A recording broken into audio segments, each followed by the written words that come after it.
ನನ್ನ ಪ್ರೀತಿಯ ಸಹೋದರ ಸಹೋದರಿಯರೇ, ನಮ್ಮ ಮಧ್ಯದಲ್ಲಿ ಒಂದು ಸಹೋದರ ಇದ್ದಾರೆ, ಪ್ರೈಸ್ ಗಾಡ್. ಆ ಸಹೋದರ ಆಕ್ಚುಲಿ ಮೀನನ್ನ ಹಿಡಿಯುವಂತ ಕೆಲಸ, ಮೀನುಗಾರರು. ಅವ್ರು ಮೀನನ್ನು ಹಿಡಿಬೇಕಾದ್ರೆ ಪ್ರತಿಯೊಂದು ಕೂಡ ಕುಳಿತುಕೊಂಡು ಕೆಲಸ ಮಾಡಬೇಕು. ಮೀನು ಬಲೆ ಕಟ್ಟಬೇಕು, ಪ್ರತಿಯೊಂದು ಕೂಡ ಕುಳಿತುಕೊಂಡು ಕೆಲಸ ಮಾಡಬೇಕು. ಬಟ್ ಆದ್ರೆ ನನ್ನ ಪ್ರಿಯ ಸಹೋದರ ಸಹೋದರಿಯರೇ, ಬೆಲ್ಟ್ ಹಾಕೊಂಡು ಕೂತ್ಕೊಳ್ಳೋಕ್ಕಾಗಲ್ಲ, ಅಷ್ಟರ ಮಟ್ಟಿಗೆ ಬ್ಯಾಕ್ ಪೈನ್. ಎಸ್ ಬ್ರದರ್, ದಯವಿಟ್ಟು ಮುಂದೆ ಬನ್ನಿ, ಕೇಳಿಸ್ಕೊಳ್ಳೋಣ ಏನಾಯ್ತು ಅಂತೇಳಿ. ಎಷ್ಟೇ ಅವ್ರು ಪ್ರಯತ್ನ ಪಟ್ಟರು ಕೂಡ ಆ ಬೆನ್ನೊಂದು ಹೊರ ಬರಕ್ಕೆ ಸಾಧ್ಯವಾಗ್ತಿಲ್ಲ. ಅವ್ರಿಗೆ ಮೂಲಾಧಾರ ಏನು ಗೊತ್ತಾ? ಕುಳಿತುಕೊಂಡು ಕೆಲಸ ಮಾಡಲೇಬೇಕು.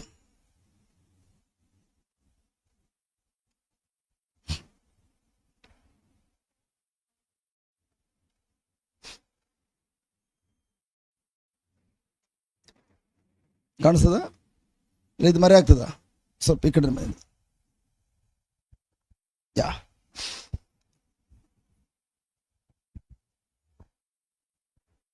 ನೀವು ಹೇಳ್ತೀರಾ, ಇವ್ರು ಹೇಳ್ತಾರ? ನೀವು ಹೇಳ್ತೀರಾ? ಇಬ್ಬರು ಒಂದು ಮೈಕ್. ಹೇಳಿ. ನನ್ನ ಹೆಸರು ರಾಮ. Thank you Jesus. ನನ್ನ ಹೆಸರು ರಾಮ ಅಂತ, ನಾನು ಕಾರವಾರದವರು. ನಾನು ಬೋಟಲ್ಲಿ ಕೆಲಸ ಮಾಡ್ತಿರ್ಬೇಕಾದ್ರೆ ಒಮ್ಮೆ ಸೊಂಟ ಇದಕ್ಕಾಗಿ ಭಾರ ಎತ್ತಬೇಕಾದ್ರೆ ಸೊಂಟ ಒಮ್ಮೆ ಕಸಕ್ಕಾದಷ್ಟೇ. ಆವಾಗಿಂದ ಆರಾಮಿರಲಿಲ್ಲ. ಭಾಳ ಎಲ್ಲ ಕಡೆನೂ ಔಷಧ ಮಾಡಿ ಭಾಳ ತೆಗ್ಸೋದೆ, ಎಲ್ಲೆಲ್ಲೂ ಆಗಲಿಲ್ಲ. ಮಂಗಳೂರು, ಉಡುಪಿ ಎಲ್ಲ ಕಡೆನೂ ಔಷಧ ಮಾಡಿದೆ, ಆಗಲಿಲ್ಲ. ಕೊನೆಗೊಂದು ದಿವಸ ಲಾಸ್ಟಿಗೆ ಯೇಸು ಸ್ವಾಮಿಯ ಸನ್ನಿಧಿಯಲ್ಲಿ ಯೇಸು ಸ್ವಾಮಿ ಪ್ರಾರ್ಥನೆ ಕೇಳ್ತಾ ಇದು ಮಾಡ್ತಿರ್ಬೇಕಾದ್ರೆ, ಆಮೇಲೆ ಎಲ್ಲೂ ಕೆಲ್ಸಕ್ಕೆ ಹೋದ್ರು ಬೆಲ್ಟಲ್ಲೇ ಕೆಲಸ ಮಾಡೋದು, ಕೂತ್ಕೊಳ್ಳಿಕ್ಕೆ ಆಗೋದಿಲ್ಲ, ಎತ್ಕೊಳ್ಳ. ಮನೆಗೆ ಬಂದರೆ ಸೀದಾ ಮಲಿಕೊಳ್ಳುದೆ, ಮತ್ತೇನು ಮಾಡೋ ಪರಿಸ್ಥಿತಿನೇ ಇಲ್ಲ. ಅಂಥ ಪರಿಸ್ಥಿತಿ ಇದ್ದವನು ಈಗ ತಂದೆ ಆಶೀರ್ವಾದದಿಂದ ಗುಣವಾಗಿ ಆರಾಮಾಗಿ ಈ ಕೆಲಸ ಮಾಡ್ಕೊಂಡು ಜೀವನನ ಸಾಗಿಸ್ತಾ ಇದ್ದೇನೆ. ಒಂದೊಮ್ಮೆ ನನ್ನ ಪರಿಸ್ಥಿತಿ ಇದ್ದಾಗ ಕಣ್ಣೀರು ಸಹ ತೆಗೆದಿದ್ದೇನೆ. ಬೇಡಿ ಸಾಕುವಂಥ ಪರಿಸ್ಥಿತಿ ಬಂತಲ್ಲ ಮಕ್ಕಳಿಗೆ ಅಂತೇಳಿ, ಅಂಥ ಪರಿಸ್ಥಿತಿಯಲ್ಲಿದ್ದವನು ಈಗ ಯೇಸು ಸ್ವಾಮಿಯ ಕೃಪೆಯಿಂದ ಆರಾಮಾಗಿ ಈ ಒಂದು ಜಾಗದಲ್ಲಿ ಬಂದು ನಿಂತು ನಿಮ್ಮ ಮುಂದೆ ಸಾಕ್ಷಿ ಹೇಳ್ತಾ ಇದ್ದೇನೆ. ಈ ಎಲ್ಲವನ್ನು ನಡೆಸಿಕೊಟ್ಟಂತ ನನ್ನ ಯೇಸು ಸ್ವಾಮಿಗೆ ನನ್ನ ಹೃತ್ಪೂರ್ವಕವಾದ ಕೃತಜ್ಞತೆಯನ್ನು ಸಲ್ಲಿಸ್ತೇನೆ. Praise God. Hallelujah, hallelujah. Thank you Jesus. ನೀವು ಚಪ್ಪಳ ತಟ್ಟಿದ್ರಿ, ಬಟ್ ನನಗೇನು ಅರ್ಥ ಆಗಲಿಲ್ಲ. ಒಂದು ಸ್ವಲ್ಪ ಕೆದ್ಕೋಣ. ಓಕೆ, ಕೇಳ್ಬೋದು ಪ್ರಶ್ನೆಗಳನ್ನ? ಯಾವಾಗಿಂದ ಬರೋದ್ರಿ ಸಮಸ್ಯೆ ಇದ್ದಿದ್ದು? ಸುಮಾರು 2011ರಲ್ಲಿ ಸರ್. 2011ರಿಂದ ಸಮಸ್ಯೆ ಇತ್ತು. ಹಾಗಾದ್ರೆ ಎಷ್ಟು ವರ್ಷ ಆಯ್ತು? 14-15 ವರ್ಷ. ಕರೆಕ್ಟ್. 14 ವರ್ಷದಿಂದ ಬೆನ್ನೋವನ್ನ ಅನುಭವಿಸುವಂತಹ ಆ ವ್ಯಕ್ತಿ ಅದೇ ನೋವಲ್ಲಿ ಹಾದು ಹೋಗುವಾಗ ಆ ವ್ಯಕ್ತಿ ಪರಿಸ್ಥಿತಿ ಏನಿರ್ತದೆ? ಅವರು ಯಾವ ಕೆಲಸ ಮಾಡ್ತೀನಿ ಅಂತ ಹೇಳಿದ್ರು? ಏನ್ ಕೆಲಸ ಮಾಡ್ತಾ ಇದ್ರಿ ಸರ್? ಮೀನು ಹಿಡಿಯುವುದು ಸರ್. ಮೀನು ಹಿಡಿಯುವಂತ ವ್ಯಕ್ತಿಗೆ ಬೆನ್ನೋ ಬಂದ್ರೆ ಇನ್ನು ಮುಂದೆ ಭವಿಷ್ಯ ಏನಾದ್ರು ಇದೆಯಾ? 5 ನಿಮಿಷ ಕುತ್ಕೊಳ್ಳಿಲ್ಲಾಗಿದೆ. 5 ನಿಮಿಷ ಕುತ್ಕೊಳ್ಳಿಕ್ಕೆ ಆಗುದಿಲ್ಲ ಆಗಿತ್ತು ನನಗೆ. 5 ನಿಮಿಷ ಕುಳಿದ ತುಂಬಾ ಕಷ್ಟ. ಬಂದೆ ಮನೆಗೆ ಏನೋ ಊಟ ಮಾಡದೆ ಮಲಗುದು, ನೀನ್ ಮಾಡಿದ್ರು ಹೊರಗಡೆ ಹೋಗಿ ಬಂದ್ರು ಮಲಗುದೆ, ಮತ್ತೆಂತ ಪರಿಸ್ಥಿತಿನೇ ಇಲ್ಲ. ಆ ತರ ಇದೆ. ಇವ್ರು ಏನೋ ಒಂದು ಬಲೆಯನ್ನ ಕ್ಲೀನ್ ಮಾಡ್ಬೇಕಾದ್ರೆ, ಬಲೆಯನ್ನ ಕಟ್ಟಬೇಕಾದ್ರೆ ಕುತ್ಕೊಂಡೆ ಮಾಡ್ಬೇಕಾಗಿತ್ತು. ಯೋಚನೆ ಮಾಡಿ, 15 ವರ್ಷಗಳಿಂದ ಆ ಯಾತನೆ ಅನುಭವಿಸುವಾಗ ಎಂತ ಪರಿಸ್ಥಿತಿ ಇದ್ದಾರೆ. ಬಟ್ ಆಮೇಲೆ ಏನಾಯ್ತು? ಯಾವಾಗ ಯೇಸುವನ್ನು ಕಂಡುಕೊಂಡ್ರಿ? ಯೇಸು ಸ್ವಾಮಿಯನ್ನು ಕಂಡುಕೊಂಡು ಸುಮಾರು ಈಗ ಮೊದಲಿಂದ ಇದು ಮಾಡ್ತಿದೆ. ಆದ್ರೂ ಮೊದಲೇ ಅದೇ ಇಂಪಾರ್ಟೆಂಟ್. ಮೊದಲಿಂದ ಇದು ಮಾಡ್ತಾ ಇದ್ರು. ಏನ್ ಮಾಡ್ತಾ ಇದ್ರು? ಯೇಸು ಪ್ರೇಯರ್ ಮಾಡ್ತಾ ಇದ್ರು.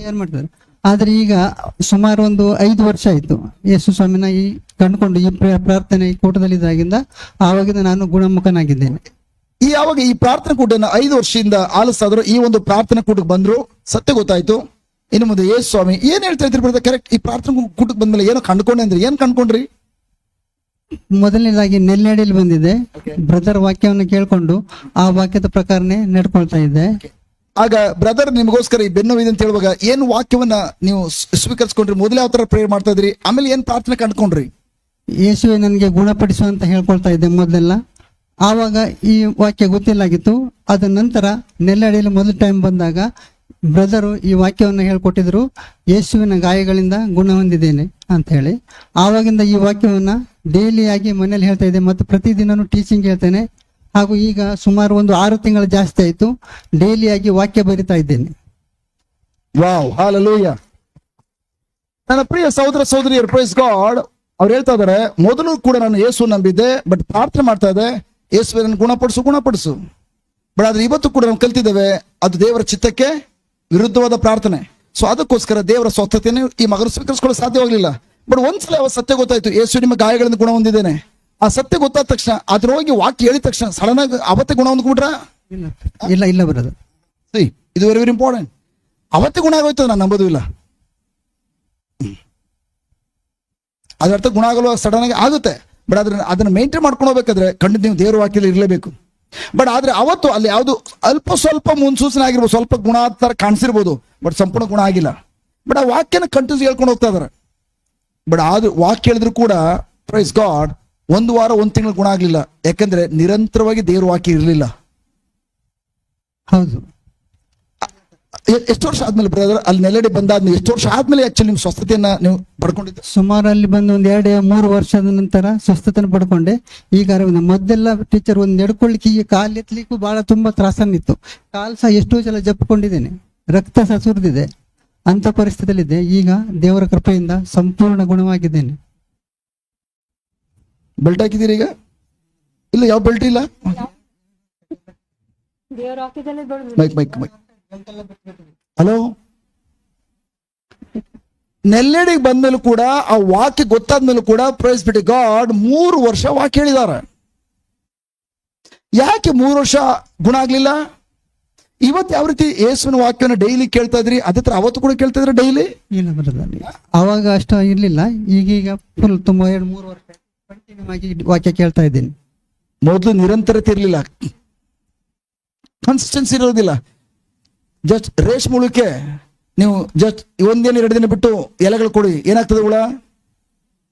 ನೀವು ಡೈಲಿ ಆಹಾರ ಕೊಡ್ತಲ್ಲ ಅದಕ್ಕೆ, ಬರೀ ವಾರಕ್ಕೊಂದ್ಸಲನೋ ವಾರಕ್ಕೆ 2 ಸಲ ಹುಳಕ್ಕೆ ಆಹಾರ ಕೊಟ್ರೆ ಏನಾಗ್ತದೆ? ಸತ್ತೋಗ್ತದೆ. ಅದೇ ತರ ಚಿಟ್ಟೆ ಆಗುವಂತ ಕಂಬಳಿ ಹುಳ, ಆ ಹುಳನೂ ಅಷ್ಟೇ ಡೈಲಿ ಎಲೆ ತಿಂದೆ ಹೋದ್ರೆ ಸತ್ತೋಗ್ತದೆ. ಆಯ್ತರ ಇವರು ಕೂಡ ಧ್ಯಾನ ಕೊಟ್ಟು ಬಂದಾಗ ಮಾತ್ರ 1 ವಾರ ಧ್ಯಾನ ಕೂಟದಲ್ಲಿ ಆಹಾರ ತಿನ್ನುವಂಥದ್ದು. ಇಲ್ಲಿಂದ ಹೋದ್ಮೇಲೆ ಯಾವ ಮನಸ್ಸು ಬರ್ತದೋ ಆವಾಗ ದೇವ್ರ ವಾಕ್ಯ ಕೇಳುವಂಥದ್ದು, ದೇವ್ರ ವಾಕ್ಯ ಆಲಿಸುವಂಥದ್ದು. ಯಾವ ಕೆರೆದ್ರೆ ಆಟ ಆಡ್ತಾ ಇದ್ರು ಅದೇ ತರ ರೋಗನು ಕೂಡ ಕೆರೆದ್ರೆ ಆಟ ಆಡ್ತಾ ಇತ್ತು. ದೇವರ ವಾಕ್ಯ ಬಂದಾಗ ಸ್ವಲ್ಪ ಗುಣ ಆಯ್ತು ಅನ್ನೋದು ಮನೆಗೆ ಹೋದ ತಕ್ಷಣ ಮತ್ತೆ ಬರುವಂಥದ್ದು. ಹೌದು ಹೌದು. 3 ವರ್ಷ ಇದೇ ತರ ಆಟ ಆಡಿಸಿದ್ದು. Praise god.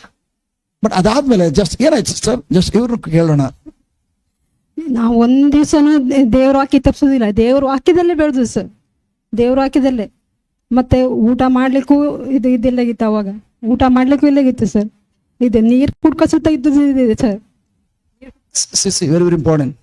ಯಾವ ಗಂಡನಿಗೆ ಈ ತರ ಪರಿಸ್ಥಿತಿ ಬಂತು, ಊಟಕ್ಕೆ ಕೂಡ ಗತಿ ಇರಲಿಲ್ಲ, ಹೆಚ್ಚಿನ ಸಮಯ ಕೆಲಸ ಮಾಡಕ್ ಆಗ್ತಲ್ಲ, ನೀರು ಕುಡ್ಕೊಂಡು ಎಷ್ಟೋ ದಿನಗಳು ಮಲಗಿದ್ದಾರೆ ಈ ಸಹೋದರ ಹೇಳುವ ಪ್ರಕಾರ. ನನ್ನ ಪ್ರೀತಿಯ ಸಹೋದರಿ, ಆದ್ರೂ ಕೂಡ ಆ ಸಂದರ್ಭದಲ್ಲಿ ಇವ್ರೇನ್ ಹೇಳ್ತಾ ಇದಾರೆ? ಆದ್ರೂ ದೇವ್ರ ವಾಕ್ಯನ ಬಿಟ್ಟಿಲ್ಲ. ಇವ್ರೊಂದ್ ಸ್ವಲ್ಪ ಕೆರೆದ ಆಟ ಆಡಿದ್ರು ಕೂಡ ಇವ್ರು ಕೆರೆದ ಆಟ ಆಡಿಲ್ಲ. ಹಲೋ, ನಿರಂತರ ದೇವ್ರ ವಾಕ್ಯ ಆಲಿಸಿದಾರೆ. ಆಮೇಲೆ ಏನಾಯ್ತು ಸಿಸ್ಟರ್? ಆಮೇಲೆ ಹೀಗೆ ನಮ್ಗೆ ಒಂದ್ ದಿವ್ಸಕ್ಕೆ ಕರೆನ್ಸಿ ಇಲ್ಲ ಅಂತ ಸುತ್ತ ಕರೆನ್ಸಿ 6 ಸೆಂಟರು ಹಾಕಂತ ಹೇಳ್ತಿದ್ರು. ಕರೆನ್ಸಿ ಇಲ್ಲ ಅಂತ ಮೊಬೈಲಿಗೆ ಕರೆನ್ಸಿ ಹಾಕಲೇಬೇಕು ಆಗ್ಬೇಕು ವಾಕ್ಯ ಕೇಳೋಗೋಸ್ಕರ. ಎಷ್ಟೋ ಸಲ ಡಾಟಾ ಕ್ಲೋಸ್ ಆಗ್ತಾ ಇತ್ತು, ಕರೆನ್ಸಿ ಹಾಕಕ್ಕೂ ದುಡ್ಡು ಇರ್ತಾ ಇರ್ಲಿಲ್ಲ. ಬಟ್ ಕೇಳ್ತಾ, ಲಾರ್ಡ್ ನಿಮ್ ವಾಕ್ಯ ಕೇಳಲಿಕ್ಕಾಗಿ ನನ್ಗೆ ಕರೆನ್ಸಿ ಹಾಕ್ಸ್ಬೇಕು.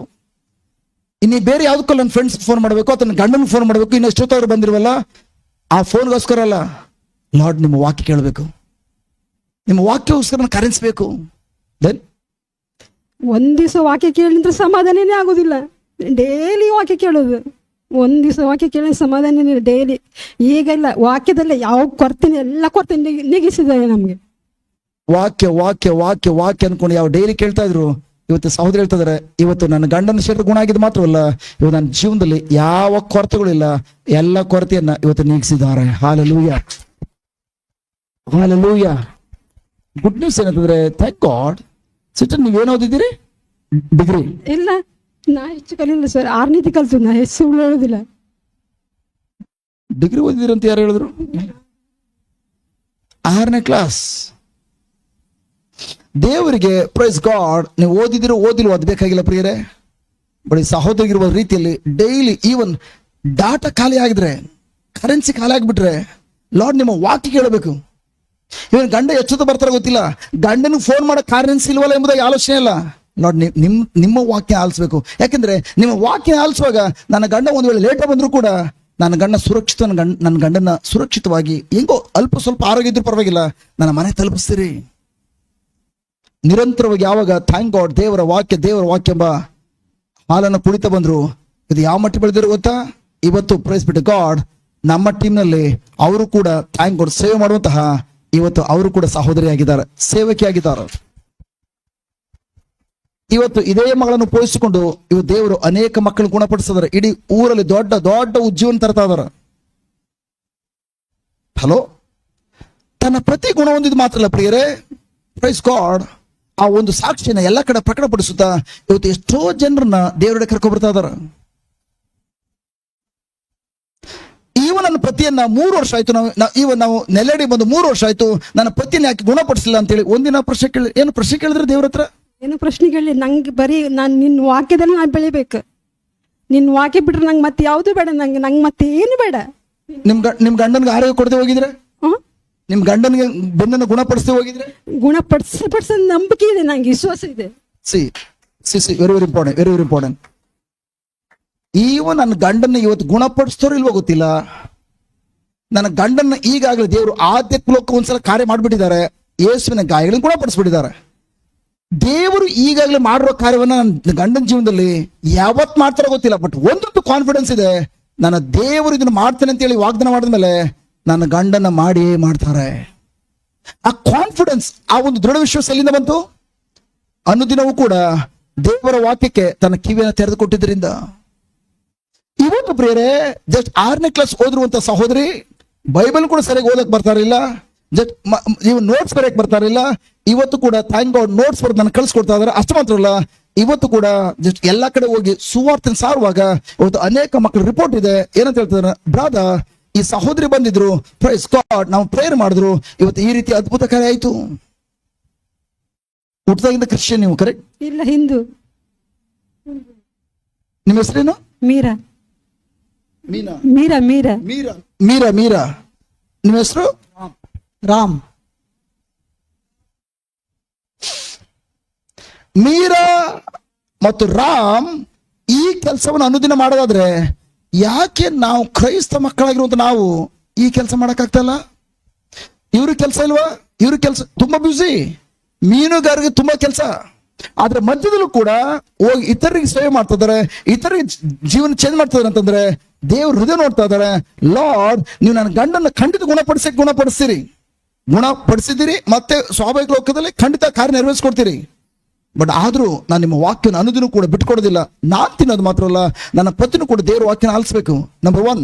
ನಂಬರ್ 2, ಲಾರ್ಡ್ ನೀವು ನನ್ನ ಪತಿಯನ್ನ ಗುಣಪಡಿಸೋದಾದ್ರೆ ಮೈ ಗಾಡ್, ಇನ್ನು ಮುಂದೆ ನಾವಿಬ್ರು ಯಾವ ಕಾರಣಕ್ಕೂ ಬರೀ ನಮ್ಮ ಬಿಸ್ನೆಸ್, ಮೀನು ಹಿಡಿಯೋದು ಬಿಸ್ನೆಸ್ ಮಾತ್ರ ಅಲ್ಲ, ಅದಕ್ಕಿಂತ ಮಿಗಿಲಾಗಿ ನನ್ನ ಪತಿಗೆ ಏನು ಅದ್ಭುತ ಕಾರ್ಯ ಮಾಡಿದಿರಿ, ಅದ್ಭುತ ಕಾರ್ಯ ಎಲ್ಲ ಕಡೆ ಪ್ರಕಟಪಡಿಸಿ ಥ್ಯಾಂಕ್ ಗಾಡ್ ನಿಮ್ಮ ಮಹಿಮೆನ ಎಲ್ಲ ಕಡೆ ಹೋಗಿ ಸಾರೋದ್ರ ಮೂಲಕ ಅನೇಕ ಆತ್ಮಗಳನ್ನ ರಕ್ಷಿಸ್ತೇವೆ. ಇವತ್ತು ಕೂಡ ಇಬ್ರು ಕೂಡ ಏನೋ ಕೆಲಸ ಮಾಡ್ತಾ ಇದ್ದೀರಿ. ನೀವೇನು ಮೀನು ಹಿಡಿಯೋದು ಬಿಟ್ಬಿಟ್ಟಿದ್ದೀರಾ? ಇಲ್ಲ, ಹೋಗ್ತಾ ಇದ್ದೀರಿ. ಬಟ್ ಮೀನು ಹಿಡಿದು ಬರೀ ಅದೊಂದು ಮಾತ್ರ ನೀವು ತಿಂತಾ ಇದ್ದೀರಾ ಅಥವಾ ಹೋಗಿ ದೇವರ ಸೇವೆ ಮಾಡ್ತಾ ಇದ್ದೀರಾ? ಮಾಡ್ತಾ ಇಲ್ವಾ? ದೇವರ ಸೇವೆ ಮಾಡ್ತಾ ಇದ್ದೀನಿ. ದೇವರ ಸೇವೆ ಮಾಡ್ತಾ ಇದ್ದೀನಿ. ಹಲೋ, ನೀವೇನ್ ಮಾಡ್ತಾ ಇದ್ದೀರಿ? ನೀವೇನು ಕೆಲಸ ಮಾಡ್ತಾ, ಏನು ಕೆಲ್ಸಕ್ಕೆ ಹೋಗ್ತಾ ಇದ್ದೀರಾ? ಎಲ್ಲೂ ಕೆಲಸ ಹೋಗುದಿಲ್ಲ. ಅವಾಗ ಇವರು ಸ್ವಲ್ಪ ಮೀನ್ ದೋಣಿ ಹೋಗ್ತಿದ್ರಲ್ಲ, ಅವ ಮೀನ್ ತಂದ್ರೆ ಮಾರ್ಲಿಕ್ಕೆ ಹೋಗ್ತಿದ್ದೆ, ಮಾರ್ಲಿಕ್ಕೆ ಅಷ್ಟೇ ಮಾರ್ಕೆಟಿಗೆ, ಮತ್ತೇನ್ ಮಾಡೋದಿಲ್ಲ. ಈಗ ಅದೇ ಮಾಡ್ತಾ ಇದ್ದೀರಿ? ಈಗ ಹೋಗುದಿಲ್ಲ, ಈಗ ಬಲಿ ಹರ್ಕಟ್ಲಿಕ್ಕೆ ಹೋಗ್ತಾರೆ. ಓಕೆ, ಈಗ ಬಲೆ ಹಾಕ್ಲಿಕ್ಕೆ ಹೋಗ್ತಾ ಇದಾರೆ. ಗುಡ್. ಈಗ ನೀವೇನ್ ಕೆಲಸ ಮಾಡಿ ಬೆಳಿಗ್ಗೆ ಸಂತರ್ಗ ಟಿವಿ ಮುಂದೆ ಕೂತ್ಕೊಂಡು ಟಿವಿ ನೋಡ್ತಾ ಇದ್ದೀರಿ? ಇಲ್ಲ, ವಾಕ್ಯ ಕೇಳೋದು ನಮ್ದು ಏನಿದೆ. ಆಮೇಲೆ ಇವರು ಬಂದ ಮಕ್ಕಳು ಸ್ಕೂಲಿಗೆಲ್ಲ ಹೋಗಿ ಬರ್ತಾರಲ್ಲ, ಆಮೇಲೆ ನೀವು ವಾಕ್ಯ ಕಲ್ತ್ಕೊಂಡಾದ್ಮೇಲೆ ಬರೀ ನೀವು ಒಬ್ಬರೇ ಅದನ್ನ ಉಪಯೋಗಿಸ್ಕೊಳ್ತೀರಾ ಅಥವಾ ಬೇರೆಯವ್ರಿಗೆ ಯಾರಾದ್ರೂ ಕೊಡ್ಲಿಕ್ಕೆ ಹೋಗ್ತೀರಾ? ಬೇರೆಯವ್ರ ಸಮಸ್ಯೆ ಪರಿಹಾರ ಮಾಡ್ತಾ ಇದ್ದೀರಾ? ಪ್ರಾರ್ಥನೆ ಮಾಡ್ತಲ್ವಾ? ಮಾಡ್ತಾರೆ ಎಲ್ಲರಿಗೂ. ನನ್ನ ಪ್ರಿಯ ಸಹೋದರಿಯರೇ, ನಾನೇನ್ ನಿಮ್ಗೆ ತಿಳಿಪಡಿಸ್ತೇನೆ ಅಂತಂದ್ರೆ, ನೀವು ಎಷ್ಟು ಮಟ್ಟಿಗೆ ಆಹಾರ ತಿಂತಾ ಇರ್ತೀರಿ. ಆರಂಭದಲ್ಲಿ 6ನೇ ಕ್ಲಾಸ್ ಓದು ಸಹೋದರಿ ಆರಂಭದಲ್ಲಿ ವಾಕ್ಯ ಆಲಿಸುವಾಗ ನನ್ನ ಕೈಯಿಂದ ಏನಾಗ್ತದೆ? ನನ್ನ ಸಮಸ್ಯೆ ಪರಿಹಾರ ಸಾಕು, ನಾನಂತೂ ಮತ್ತೊಬ್ಬರಿಗೆ ಸೇವೆ ಮಾಡ್ಲಿಕ್ಕೆ ಆಗ್ತದ? ಇವತ್ತು ಪ್ರೈಸ್ ಗಾಡ್ ಈ ಸಹೋದರಿ ಮಧ್ಯಸ್ಥಿಕೆ ಪ್ರಾರ್ಥನಾ ತಂಡದಲ್ಲಿ ಇವರು ಕೂಡ ದೊಡ್ಡ ವಾರಿಯರ್. ಅಷ್ಟು ಮಾತ್ರ ಅಲ್ಲ, ಇವತ್ತು ಅನೇಕ ಮಕ್ಕಳಿಗೆ ಸುವಾರ್ತೆ ಸಾರುತ್ತಾ, ಅನೇಕ ಮಕ್ಕಳಿಗೆ ಪ್ರಾರ್ಥಿಸುತ್ತಾ, ಅನೇಕ ಮಕ್ಕಳ ಜೀವನ ಬದಲಾಯಿಸುವಂತಹ ದಂಪತಿಗಳಾಗಿ ಮಾರ್ಪಟ್ಟಿದ್ದಾರೆ. ಬಟ್ ಪ್ರಶ್ನೆ ಏನಂತಂದ್ರೆ, ಪ್ರಿಯರೇ, ಈ ದಾಹ ಎಲ್ಲಿಂದ ಬಂತು? ಆ ಮಟ್ಟಿಗೆ ಬೆಳಿಲಿಕ್ಕೆ ಯಾವ್ದು ಕಾರಣವಾಗಿದ್ದು? ನಿರಂತರವಾಗಿ ದೇವರ ವಾಕ್ಯ ಅಷ್ಟು ದಾಹಗೊಂಡಿದ್ದಾರೆ. ನನ್ನ ಕರೆನ್ಸಿ ಇಲ್ಲ ದೇವ, ನಾನು ಕರೆನ್ಸಿ ಹಾಕೊಳ್ಬೇಕು, ನನ್ನ ಕರೆನ್ಸಿ ಸಹಾಯ ಮಾಡ್ಲೇಬೇಕು. ಯಾವ್ದಕ್ಕೋಸ್ಕರ? ನಿಮ್ಮ ವಾಕ್ಯವನ್ನು ಸಂಜೆ ಪ್ರಾರ್ಥನೆ ಕೂಡದಲ್ಲಿ ಭಾಗವಹಿಸ್ಲಿಕ್ಕಾಗಿ. ಆ ದಾಹ ಇವತ್ತು ಆ ಮಟ್ಟಕ್ಕೆ ಬೆಳೆಸಿ ಮತ್ತೊಬ್ಬರ ಕೊರತೆಗಳನ್ನ ನೀಗಿಸುವಂತ ಮಟ್ಟಕ್ಕೆ ಕರ್ಕೊಂಡು ಹೋಗಿರುವಂತದ್ದು. ಚಪ್ಪಾಳೆ ತಟ್ಟಿದ ಪ್ರಭು ಯೇಸುವನ್ನು ಘನಪಡಿಸೋಣ. Praise God. Hallelujah. Thank you brother. God bless you. Praise God. Thank you. Thank you. Thank you ಮಾ. Praise god.